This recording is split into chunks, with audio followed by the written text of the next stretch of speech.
Bonjour, vous écoutez le podcast Regard Queer, le podcast créé par 8 étudiantes et étudiants de l'Université de Tours et le festival de cinéma LGBT Désir.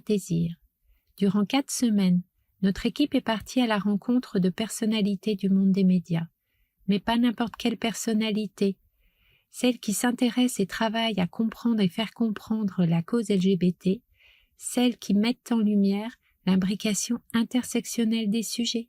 Bonne écoute.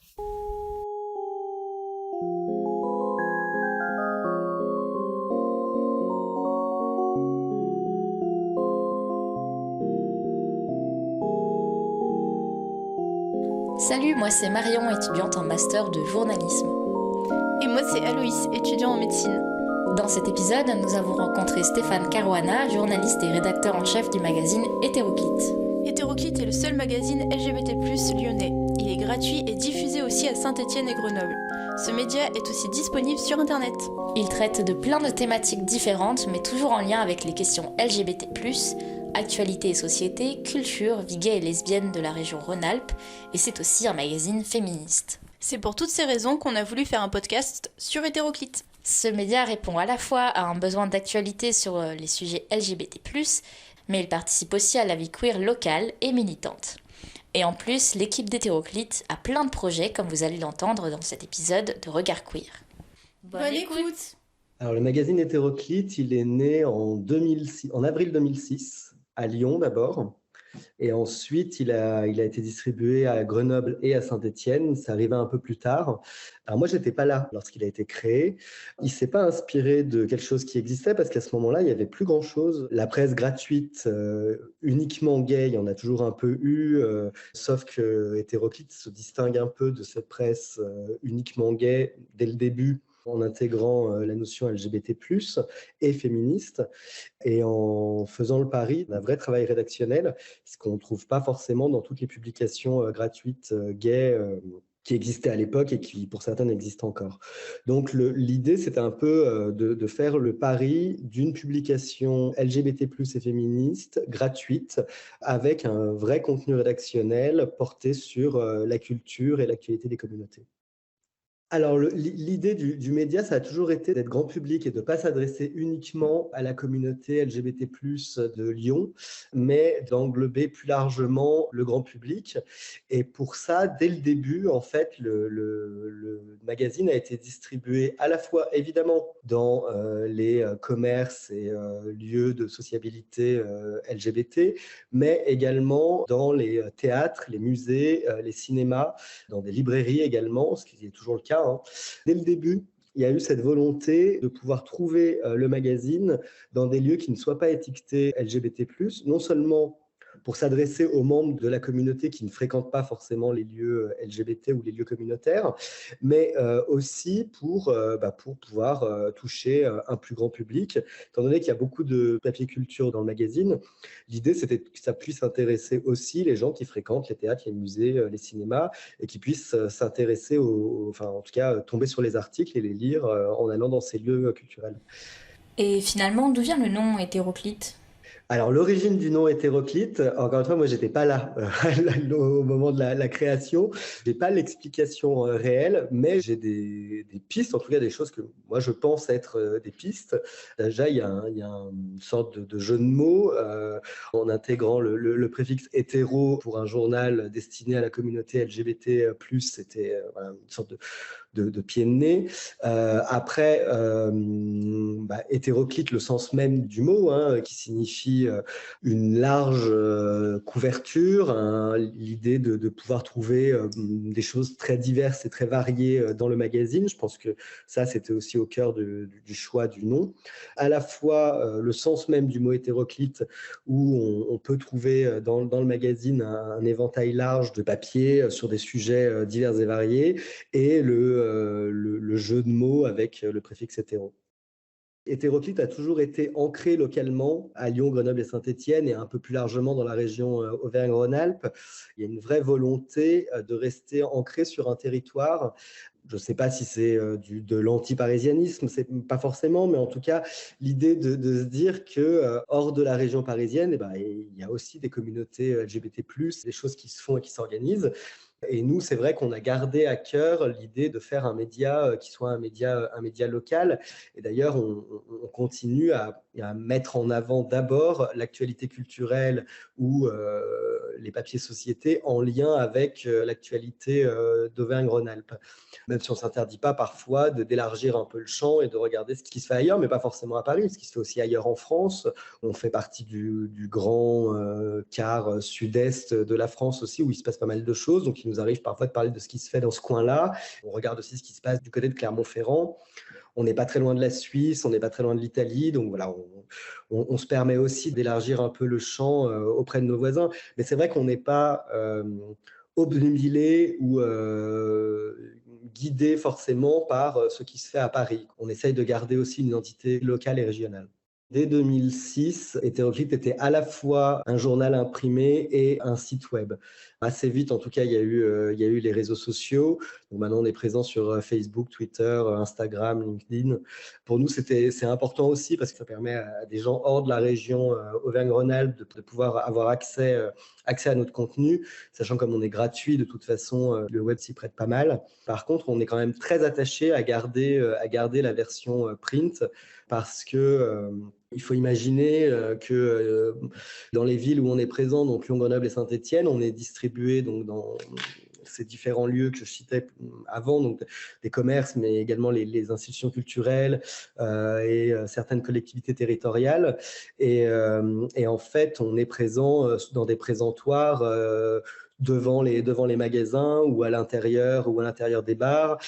Et donc, ça fait une vraie présence dans la ville aussi. Et pour nous, c'est important d'avoir cette présence-là. Encore une fois, parce que ça permet à quelqu'un qui passe devant, qui voit juste la couverture et qui ne sait pas forcément qui on est et ce qu'on fait, de prendre le magazine et de s'y intéresser ensuite. Donc pour nous, la présence papier, elle est quand même très importante parce qu'elle nous permet de toucher un public qui de lui-même ne viendrait pas sur notre site internet. Depuis l'origine, Hétéroclite entretient des relations avec les associations LGBT+ locales. Ça prend diverses formes. On se fait le relais de leurs événements. On fait aussi des interviews des dirigeants et dirigeantes de ces associations pour un peu expliquer ce qu'elles font, quelles sont leurs activités. On fait aussi parfois des partenariats avec ces associations en organisant des événements communs, type soirée où on participe à des conférences ou tables rondes que peuvent organiser les associations où elles nous demandent d'intervenir. Fin novembre, on a organisé un festival littéraire à Lyon et on avait invité les associations qui le désiraient à tenir un stand et à être présentes pendant les 2 jours du festival sur l'événement. Il y a un vrai travail de partenariat avec les associations parce qu'on se fait l'écho de leurs activités. Quand on peut mettre en avant leurs actions, on n'hésite pas à le faire. On ne peut pas toujours le faire sur le print, mais on peut le faire en ligne, on peut le faire sur les réseaux sociaux. On essaye comme ça de se faire un peu l'écho de toute l'activité associative LGBT+ sur la région. Il y a eu forcément à travers les années une évolution de la ligne éditoriale du magazine. Néanmoins, le triptyque, disons, culture, société, vie LGBT+ locale est là depuis le début en fait. Ça a évolué un peu différemment avec le temps parce que ça devenait plus compliqué. Au début, on avait un agenda, par exemple, un agenda de l'actualité des associations et des soirées LGBT+ en fin de magazine. On l'a eu pendant longtemps. Et là, depuis quelques années, on l'a plus. Alors, il y a eu de plus en plus dans la région, en tout cas de plus en plus d'actualités, que ça devenait compliqué en fait de se faire l'écho de tout sur le papier. Et puis, il y a eu le Covid, donc il n'y a plus d'activité. Donc, on a décidé finalement de supprimer ces pages agenda et alors, on a un équivalent qui n'est pas tout à fait la même chose, mais en tout cas, on essaye de toujours avoir une partie agenda sur le web et sur les réseaux sociaux. Mais c'est vrai que sur le print, ça a pris une autre forme. On l'a plus inclus, par exemple, dans le panorama culturel. C'est-à-dire que le panorama culturel, avant, était très séparé de l'agenda. C'était vraiment deux choses distinctes. Maintenant, on se permet de mettre dans le panorama culturel des conférences organisées par les associations, des projections de films organisées également par les associations, ou encore des soirées organisées par les associations. Donc, en fait, ces pages agenda, elles n'existent plus telles quelles en fin de journal, mais elles ont été intégrées à d'autres éléments et elles sont toujours, voilà, on fait toujours l'écho de ces activités-là. En ce qui concerne la culture et les papiers société, on a toujours eu un équilibre et l'équilibre, il reste un peu le même. Alors après, c'est vrai qu'on a forcément, en tant que rédac-chef, des sensibilités différentes.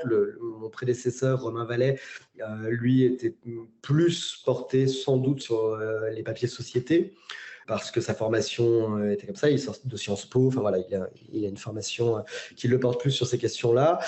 Moi, j'ai plus une formation culturelle et donc je suis plus porté sur la culture, donc peut-être qu'il y a des variations comme ça qui peuvent jouer, mais on essaye quand même de garder cette identité avec ces trois piliers-là.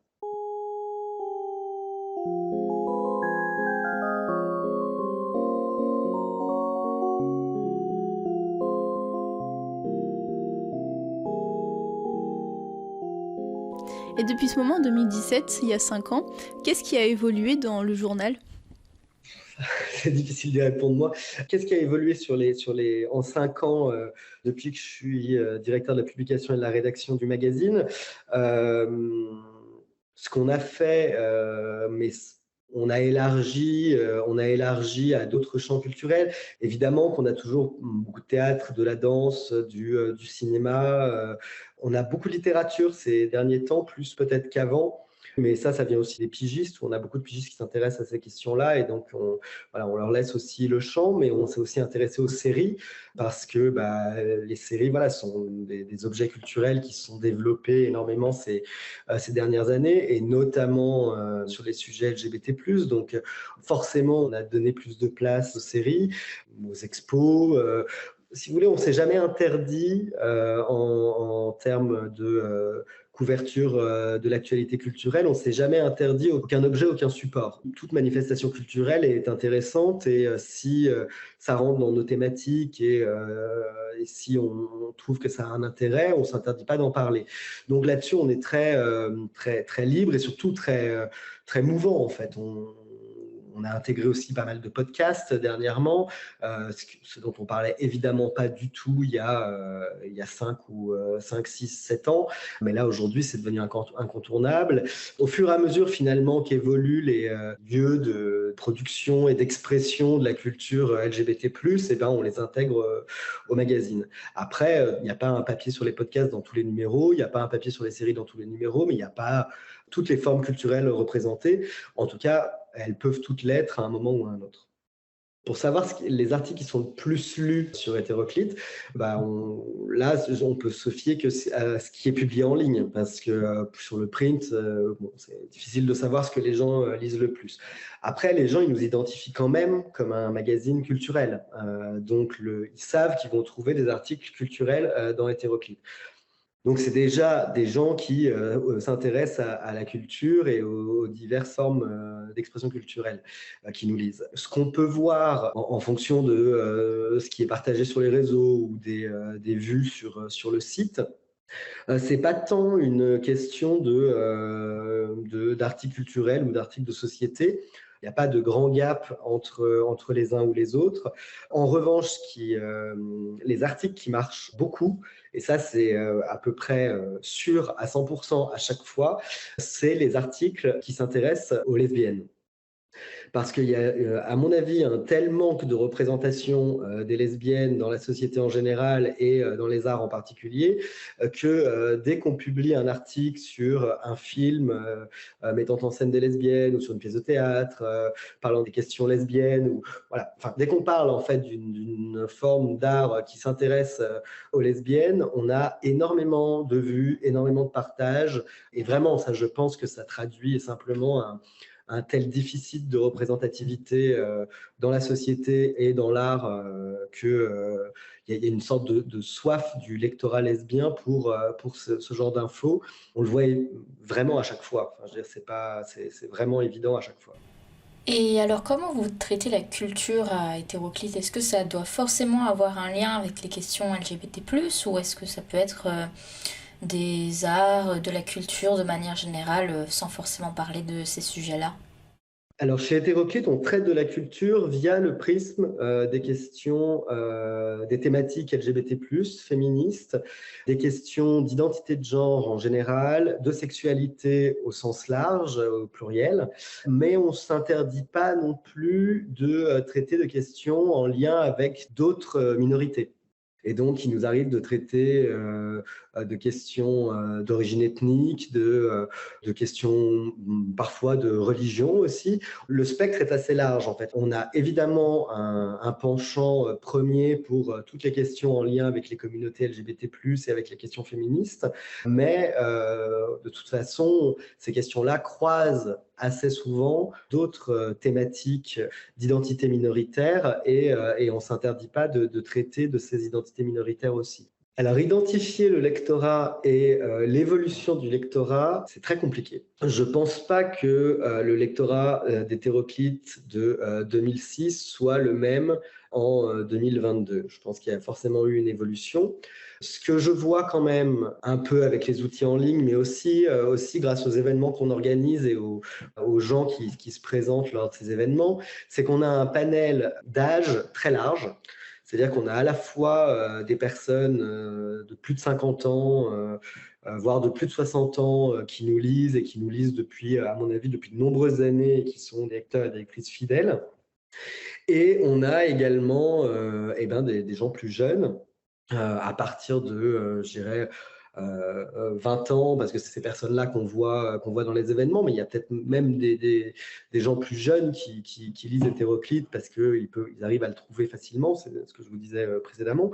Mais maintenant qu'on est plus installé et qu'on est finalement assez connu dans la région, les étudiants, les étudiantes qui débarquent en région Auvergne-Rhône-Alpes et qui connaissent pas bien le territoire, et ben savent qu'ils peuvent, enfin voilà, nous trouvent Hétéroclite et savent qu'ils peuvent comme ça apprendre un peu plus de choses sur quels sont les assos qui sont présentes, les activités qui sont disponibles.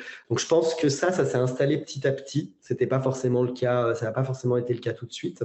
En termes de gens, on a toute une galaxie. On ne va pas parler en termes binaires d'ailleurs, parce qu'on n'est pas obligé de le faire. Donc on a un large spectre de genres qui nous lie et qui nous suit. Et donc on se rend bien compte que là aussi, le lectorat est très varié. Je pense qu'on arrive à toucher les communautés LGBT+, dans leur diversité. Et ça pour nous, c'est important. Je pense que dès le début, ça a été un peu le cas, mais bon, c'est compliqué pour moi. Je n'étais pas forcément là au début, mais peut-être qu'au début, c'était plus difficile parce que finalement, la presse gratuite, traditionnellement, s'adressait plus aux hommes gays. Et en tout cas à l'époque. Et nous, on a voulu casser un peu ça. Donc peut-être qu'au début, on a eu plus de lecteurs hommes gays, plus enclins à nous lire parce qu'ayant plus l'habitude, mais je pense qu'on a réussi vraiment à construire le fait qu'on n'était pas juste un magazine gay et qu'on tenait à être un magazine LGBT+, et féministe. Moi, j'ai l'impression que ça a bien été compris et que le lectorat est à l'image de cette volonté qu'on a d'être le plus large possible. Alors, Hétéroclite a toujours été gratuit depuis le début, c'est-à-dire qu'il a vraiment été conçu comme un média gratuit pour évidemment en grande partie pouvoir toucher le public le plus large possible et que le prix ne soit pas un frein à l'accès à l'information délivrée dans Hétéroclite. Donc ça, c'est vraiment un principe de base qui a toujours été au cœur du magazine. Et donc, il nous a obligés à développer un système économique particulier, donc qui s'appuie sur les annonceurs. Hétéroclite, en plus étant un journal gratuit, n'a pas le droit aux aides de la presse payante. On ne touche pas de subvention, mais on est soutenu de manière indirecte par certaines collectivités territoriales qui nous achètent des encarts publicitaires, mais ce n'est pas des subventions qui tombent de manière régulière. Donc on est obligé à chaque numéro de repartir à l'assaut des annonceurs et de refaire tout un travail. En fait, à chaque numéro, on part à peu près de zéro, et on doit retrouver des annonceurs. C'est pas forcément le plus confortable, mais en tout cas, ça nous permet de garder cette gratuité pour le lectorat, de rester le plus large possible. On nous demande parfois, ça arrive, s'il y a des possibilités d'abonnement. Il y a des gens qui sont pas sur Lyon, Grenoble ou Saint-Étienne, ou qui n'ont pas de mobilité facile, qui habitent pas loin de ces villes-là, mais qui peuvent pas se déplacer facilement et qui aimeraient le recevoir chez eux en payant évidemment un abonnement. Pour l'instant, on l'a pas mis en place. J'avoue que j'y réfléchis un peu. C'est un peu une usine à gaz. L'idée, c'est pas de faire payer très cher aux gens, mais ça oblige à toute une logistique à mettre en place pour envoyer les numéros. C'est une idée, mais ça serait pas de toute façon une source de revenus, enfin une vraie source de revenus pour le journal. Ça couvrirait les frais d'envoi et de main-d'œuvre, mais ce serait pas quelque chose qui nous permettrait de gagner véritablement de l'argent. Mais pourquoi pas? Parce qu'il y a une demande, en fait. Après, je sais pas quelle proportion ça pourra prendre. On est gratuit sur le web. Il n'y a pas de projet de changer ça pour le moment. Donc, l'information est accessible en ligne. Voilà. Après, il y a des gens qui aiment bien avoir le journal papier, qui sont prêts à payer un abonnement pour le recevoir. Donc, pourquoi pas. Mais la gratuité, elle est vraiment au cœur de notre dispositif. Et aujourd'hui, si on changeait ça, ça nous obligerait aussi à repenser tout le modèle économique. Donc, c'est pas forcément quelque chose sur lequel on se penche pour l'instant. Comment a grandi la société, les personnes qui travaillent pour Hétéroclite? Donc il y a plus de personnes qu'avant ou c'est pareil? Alors, il faut savoir que Hétéroclite, c'est une petite économie et une petite entreprise. Il n'y a jamais eu plus de 2 salariés. Là, actuellement, je suis tout seul. Alors, c'est pas toujours le cas en fonction des périodes. Parfois, il peut y avoir quelqu'un d'autre. On a une équipe de pigistes. On a toujours eu. Alors, l'équipe de pigistes, elle a varié évidemment beaucoup à travers le temps. Elle a grossi. Là, on est à une quinzaine de pigistes qui écrivent pas tous en continu, qui sont des gens qui ont tous un travail à côté, qui ont tous une autre activité et qui écrivent dans Hétéroclite parce que ils croient dans la ligne éditoriale d'Hétéroclite, ils partagent les convictions d'Hétéroclite. Voilà, ils soutiennent aussi notre activité. Le gros changement, finalement, c'est plus l'équipe de pigistes qui a grossi et qui se modifie au fil du temps. On a aussi régulièrement des stagiaires qui viennent chez nous. Ponctuellement, il nous arrive d'employer des gens sur des missions assez précises. Là, pour le festival Hétéroclite, on avait embauché quelqu'un pour donner un coup de main sur la programmation, mais l'économie reste fragile et on ne peut pas se permettre d'être beaucoup d'employés. La grande particularité, par contre, ce qui nous permet de durer aussi longtemps, c'est qu'en fait, on mutualise avec un autre journal local qui s'appelle Le Petit Bulletin, qui est un journal culturel généraliste, qui est lui aussi présent à Lyon, Grenoble et Saint-Étienne, mais ils ont 3 éditions différentes. Nous, c'est la même édition dans les 3 villes. Et on mutualise avec eux les locaux, c'est-à-dire qu'à Hétéroclite, nos locaux sont à Lyon, on sous-loue une partie des locaux du Petit Bulletin, et on mutualise le webmaster, le graphiste maquettiste et la personne qui est en charge de l'administration. Ça nous permet d'avoir accès à des ressources qu'on n'aurait pas les moyens de financer en interne si on devait avoir un graphiste employé à temps plein, un webmaster employé à temps plein et une secrétaire d'administration à temps plein. Donc, c'est aussi ce partenariat-là particulier avec le Petit Bulletin qui nous permet de maintenir le cap et de réussir à fonctionner avec si peu d'employés et de salariés.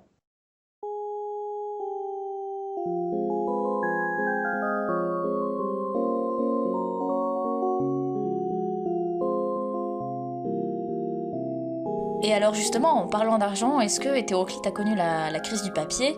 C'est-à-dire, est-ce que ça a été plus difficile d'imprimer, de faire distribuer?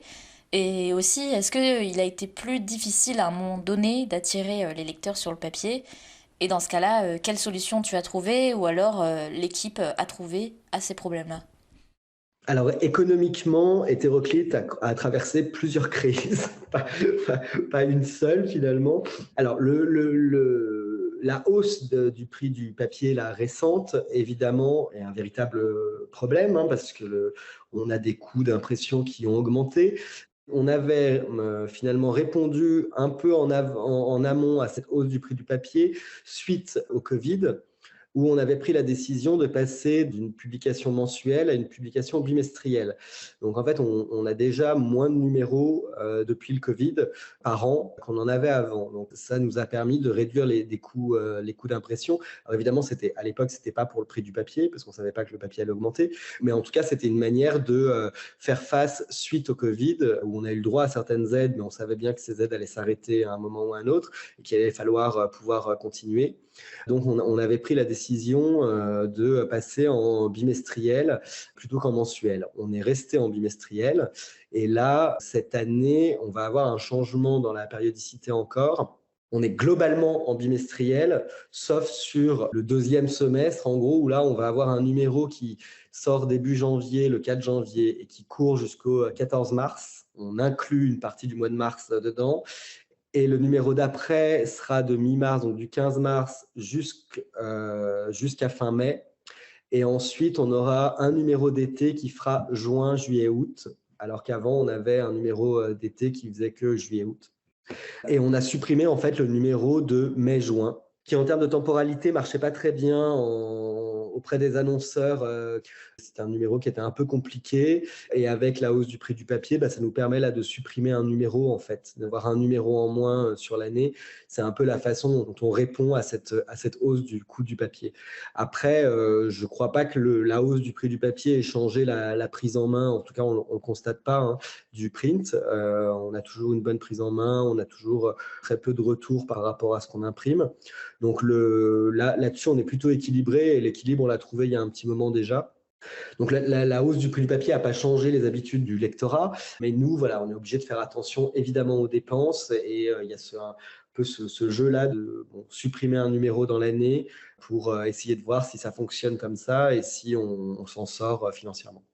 Donc Hétéroclite, au fil du temps, s'est adapté à de nouveaux supports et de nouveaux réseaux, évidemment les réseaux sociaux. Donc on est présent depuis longtemps sur Facebook, sur Twitter. Maintenant, on est présent également sur Instagram et sur LinkedIn, donc qui s'adresse moins au grand public. Mais enfin voilà, on est présent aussi sur ces réseaux-là. C'est très chronophage, mais c'est un peu indispensable parce qu'on se rend compte que c'est aussi par ces réseaux-là que les gens viennent beaucoup lire les articles en ligne et viennent sur le site. Donc ça, c'est évidemment des supports qu'on a développés et qu'on continue de développer, sur lesquels on est obligé d'être présent, vraiment. En termes d'évolution dans nos activités, pour combler justement parfois la baisse de la publicité sur le print, on a diversifié nos activités. Notamment, on édite des livres depuis 2018. Donc, on a un premier ouvrage qui s'appelle Braise-moi, qui est un livre de recettes, de vraies recettes de cuisine, mais par le biais des questions LGBT+ et féministes, qui est plutôt un livre drôle qui joue sur les stéréotypes. On a également développé une collection de guides locaux. Donc on a un guide sur le street art à Lyon. Donc là, on est moins sur les questions LGBT+ et féministes, on est plus sur du grand public avec ces guides urbains. Là, on a que ces 2 livres qui sont sortis pour l'instant, mais on a d'autres projets qui sont dans les tuyaux. Et puis, la dernière activité nouvelle qu'on a mis en place, c'est le festival Hétéroclite, qui a eu lieu donc fin novembre, et qui est un festival autour du livre LGBT+ et féministe, qui, pour cette première édition, avait comme invité l'Italie. Et donc, on a fait se rencontrer des auteurs, des autrices, des chercheurs, des chercheuses, français, françaises, italiens, italiennes, où on avait invité des librairies lyonnaises, des librairies italiennes, des maisons d'édition françaises, italiennes, également des collectifs qui font de l'auto-édition, du DIY, les associations locales donc lyonnaises qui tenaient aussi des stands. Ça s'est très bien passé. On est très fiers de cet événement. On avait le soutien de la ville, de la métropole, donc c'était la ville de Lyon et la métropole de Lyon. Donc pour nous, c'était important aussi de montrer que les cultures LGBT+, et les imaginaires LGBT+, et féministes ont leur place au centre de la ville, de la cité. Et on avait eu la chance d'être dans le Palais de la Bourse, qui est un très beau lieu à Lyon. Voilà. Pour nous, c'était aussi important de faire entendre des voix dissidentes, anticapitalistes dans le Palais de la Bourse. Et c'était assez drôle drôle et ça faisait sens d'ouvrir ce palais qui est vraiment incroyable, hein, avec des statues, des dorures partout, des plafonds peints, et, voilà, et de faire entendre des voix dissidentes à l'intérieur. C'était un beau moment, et en tout cas, on va reconduire cette expérience-là. Donc, en effet, on a le média, print et web, on a la maison d'édition, on a le festival, et il nous arrive à côté de faire on a quelques podcasts qu'on a pu faire. Ça, c'est moins systématique, c'est plus en fonction des envies et du moment. On a une fiction qui est publiée dans le magazine, qui existe sous forme de podcast. Puis, il nous arrive d'avoir des interviews, certaines interviews qu'on diffuse en podcast. Là, les rencontres qui ont eu lieu au Festival Hétéroclite vont toutes être disponibles en podcast. Donc, on développe un peu cette activité à côté également. Du coup, avec tout ce que fait Hétéroclite, est-ce que tu penses que le journal est connu ? Ou si on va dans la rue et qu'on demande aux personnes s'ils connaissent Hétéroclite, est-ce que leur réponse serait plutôt oui ou non ? Et d'ailleurs, est-ce que tu dirais que Hétéroclite est d'abord connu en tant que média ou alors plutôt en tant que festival pour ses livres, etc. Alors, quelle est la notoriété d'Hétéroclite dans la région Auvergne-Rhône-Alpes ou à Lyon, Grenoble et Saint-Étienne? Je sais pas, moi je suis jamais allé dans la rue demander aux gens s'ils connaissaient Hétéroclite pour voir ce qu'ils allaient me répondre. Je suis pas sûr que j'ai très envie de le faire. Alors, je pense que la notoriété d'Hétéroclite, elle est d'abord sur le magazine, parce que c'est ce qui a implanté depuis le plus longtemps. Magazine et site web, je dirais à égalité, hein, vraiment. L'avantage du magazine, c'est qu'il y a des gens qui ont pu le voir sans trop savoir ce qu'on était, mais en tout cas qui peuvent le voir quand ils se promènent dans certains quartiers de Lyon, ou de Grenoble ou de Saint-Étienne, tomber dessus et donc se dire « Ah bah oui, j'ai déjà vu ce magazine, je l'ai déjà vu quelque part », même s'ils ne savent pas forcément ce qu'on est, même s'ils ne l'ont pas lu. Ils ont pu le voir. Le site, la démarche est différente parce que sur le site web, il faut venir, quoi. Donc, il faut déjà savoir qui on est pour venir sur le site. Le festival, c'était la première édition, donc je ne suis pas sûr que ce soit le festival qui soit le plus connu, même si ça nous a permis d'avoir une visibilité plus importante que d'ordinaire dans la ville, grâce à l'affichage, on avait aussi des grandes banderoles sur le palais de la Bourse pendant 2 jours. Enfin voilà, donc il y a forcément des gens qui ont vu le nom et qui ont dû se demander ce que c'était et qui ne connaissaient pas forcément avant, ça c'est sûr. Après, oui, depuis 2006 qu'on est présent, oui, on est connu dans le paysage culturel et par beaucoup de gens qui fréquentent les lieux culturels, ça c'est évident. Par beaucoup de gens qui fréquentent les communautés LGBT+, et féministes de Lyon, Grenoble et Saint-Étienne, ça aussi c'est évident. Par le grand public, c'est toujours un travail, en tout cas, à refaire et à maintenir.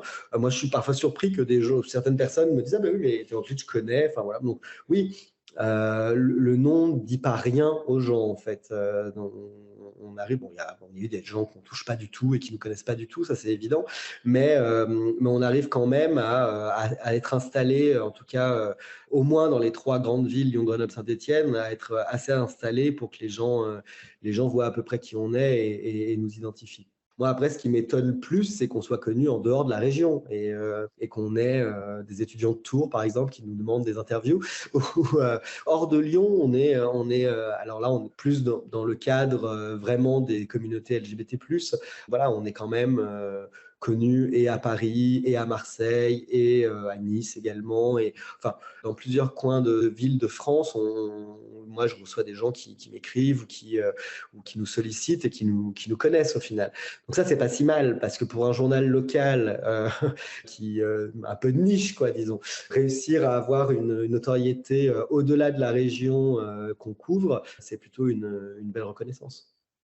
Au sein des communautés LGBT+, queer de la région, on me dit souvent que les gens sont contents et fiers d'avoir un magazine comme Hétéroclite, qui participe pleinement à la vie des communautés locales. Et pour le coup, c'est surtout des gens qui viennent d'autres régions où il n'y avait pas forcément une presse équivalente et qui nous disent mais quelle chance vous avez ici d'avoir Hétéroclite, ou alors des gens qui partent de Lyon pour aller s'installer ailleurs et qui nous disent mais pourquoi vous ne faites pas un Hétéroclite à Marseille notamment, ça manque. On se rend compte de la différence quand il n'y a pas un média LGBT+, comme il y a à Lyon, Grenoble et Saint-Étienne. Je pense que le manque qui se constate quand on a connu la présence d'un média comme le nôtre et qu'on le perd, ou qu'on découvre la présence d'un média comme le nôtre et qu'on ne l'avait pas avant.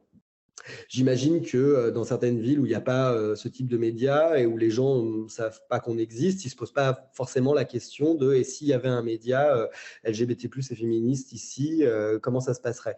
Mais je crois, en tout cas j'espère, et c'est ce qui fait quand même que je me lève tous les matins pour, pour faire mon travail, j'espère que la présence de notre média en région Auvergne-Rhône-Alpes change la donne et aide les communautés LGBT+ et queer, en tout cas a un impact dans la vie des communautés LGBT+ et queer au quotidien. Ouais, ça, je l'espère grandement. Mais c'est un peu les échos que j'ai quand même voilà, quand on discute avec les gens ont quand même conscience que c'est précieux et encore une fois, surtout ceux qui ont vécu ailleurs et qui n'ont pas toujours connu ça. Est-ce que Hétéroclite a été mal reçu? Oui. Quand la région Auvergne-Rhône-Alpes est passée à droite et que Wauquiez a été élu président de la région, et il s'est fait attaquer par des élus du FN à l'époque, RN maintenant, mais des élus du FN qui lui ont dit, qui l'ont attaqué sur Twitter en disant « mais c'est une honte, vous qui vous dites proche de la Manif pour tous et des valeurs chrétiennes de la France, ou je ne sais quoi, comment vous pouvez laisser un tel journal distribué gratuitement dans l'hôtel de région ?» Wauquiez, qui n'est pas complètement stupide, a bien compris qu'il ne pouvait pas juste enlever Hétéroclite, donc il a enlevé tous les journaux gratuits du hall de l'hôtel de région. Donc aujourd'hui, il n'y a plus de journaux gratuits dans le hall de l'hôtel de région Auvergne-Rhône-Alpes, et c'est grâce à nous. C'est parce c'est parce que c'était une façon de nous supprimer. Après, ça arrive qu'il y ait des ponctuellement, ou c'est jamais dit de manière frontale. Non, mais voilà, il arrive que certaines boutiques ou certains endroits où d'un coup on décide de plus nous distribuer. Alors généralement, moi je sais que c'est parce qu'il y a un souci, parce que ces gens-là savent pas forcément qu'on travaille en connexion avec le petit bulletin. Et c'est des lieux parfois où le petit bulletin est distribué. Et en fait, ils me disent à moi, ben non, on prend plus, on n'a plus de place, on prend plus de parution. Et quand je demande aux diffuseurs, mais ils prennent toujours le petit bulletin, par contre, le diffuseur me dit bah oui, bon, d'accord. Donc je comprends que c'est autre chose le problème. Mais c'est jamais frontal, disons, voilà, c'est jamais dit frontalement. Après, je sais qu'on a eu des soucis à Grenoble sur un numéro assez récent où on avait la couverture montrait des femmes voilées assises sur une plage avec au loin des voiliers. C'était au moment où il y avait toute la polémique autour des burkinis dans les piscines municipales à Grenoble. Le distributeur qui s'en occupe à Grenoble m'a dit c'était quand même tendu comme sujet à ce moment-là dans Grenoble, et il y a des lieux qu'on préférait ne pas prendre Hétéroclite simplement pour pas avoir à se mettre à dos une partie de leur clientèle. Enfin, j'ai rarement des manifestations négatives, c'est plus un peu les lieux d'accueil, bon, voilà, où c'est jamais dit de manière très franche, et plus après des jeux politiques, mais du côté de la droite et de l'extrême droite, et bon, disons que c'est sans grande surprise, donc je ne m'attends pas à ce que Wauquiez nous lise et nous fasse notre pub sur les réseaux sociaux, donc voilà. Hétéroclite, le magazine transpédéguine mais pas que, n'a pas fini de faire parler de lui dans la région Rhône-Alpes et au-delà. D'ailleurs, son tout dernier numéro vient de sortir, et on espère voir Hétéroclite un jour à Tours, qui sait. Nous remercions Stéphane Caruana de nous avoir accordé de son temps pour répondre à nos questions. Cet épisode a été écrit, monté et réalisé par Marion Gallard et Aloïs Marois. Regard Queer est un podcast né de la collaboration entre l'Université de Tours et le festival de films LGBT+, Désir. Pour aller plus loin, vous pouvez consulter le site internet d'Hétéroclite, hétéroclite.org. Nous vous conseillons également le livre Archives des mouvements LGBT+, une histoire des luttes de 1890 à nos jours, qui consacre une bonne partie de ses pages aux médias LGBT+, dans l'histoire. Retrouvez-nous pour un prochain épisode de Regard Queer. À bientôt!